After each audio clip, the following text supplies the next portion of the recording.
Good afternoon to all. I'm Dr. Sarika Agarwal, Senior Resident in the Department of Transfusion Medicine. I'm presenting my case report entitled Discrepancy in Cell and Serum Grouping, a Blood Grouping Dilemma. It is not unusual to observe discrepancies in the cell and serum grouping in the immunohemat lab, but this case was unique in its own way, as it is rarely reported, and the queries which we faced with this case was what blood group should be reported and what blood component should be transfused to the patient, as incorrect determination may lead to immediate hemolytic transfusion reaction, and providing blood components is challenging in such cases. In this case, we received the request for ABO blood grouping and antibody screening for a 44-year male who was a diagnosed case of ethanol-related CLD, and there was no history of previous transfusions in the last 3 months. The problem encountered with the blood grouping was we perform the grouping as we do routinely the request. We perform the blood grouping on the automated immunohematology analyzer, which is IH 500. And in this, we observe that in the cell grouping, we have blood grouping has two components, cell and serum grouping. In the cell grouping, it had a AB group, and in the serum grouping, it was towards the A group. So the discrepancy was what should be reported, whether AB or a group. Usually when we see for the ABO blood groups, we have for the cell grouping, we identify the antigens, and for the serum grouping, we identify the corresponding antibodies following the Landis-Steiner's rule. In this case, grouping was repeated with the conventional tube method, which is considered as a gold standard for reporting the blood groups in such discrepancies.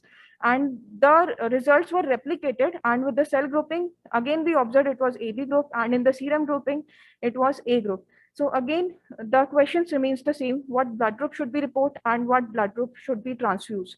So this was a case of discrepancy, and it was interpreted as a type group 4 discrepancy. The different possibilities which we could make out with these results were autoantibody with anti-B specificity, or antibodies against the ecreflavin dye, which we use commonly in the anti-B antisera, or the AB or a cis-AB group with anti-B antibody, for which we required molecular typing. For anti-ecreflavin antibodies, this were ruled out by using a polyspecific antisera of human origin. And regarding cis-AB, it is a rare occurrence, and there is an unequal crossing over between A and B gene with the gene fusion and formation of a new hybrid gene, which expresses weak A or weak B antigen, which leads to presence of antibodies in these individuals which are weak reacting, and these react with all other ordinary RBCs, but not with the cis-AB RBCs of the individual. And this weak antibody, anti-B antibody, it leads to ABO discrepancy in the reverse grouping, as was seen in our case. On further performing the IH workup at different temperatures, different phases, and by different techniques, column agglutination and the conventional tube methods, we had found that there was a background reaction at 4 degrees Celsius, which was explainable as there are cold reacting antibodies.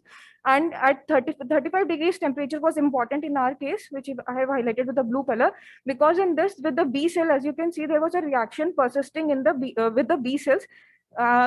This is important because although reaction was not present at 37 degrees, core body temperature is 37 degrees, but still the temperature of the extremities may go up to 35 degrees. So this temperature was important. This antibody was clinically significant for us. And blood group was reported based on this workup. It was reported as AB RHD positive with presence of anti-B antibody. This antibody was confirmed by adsorption elution method and was found to be anti-B.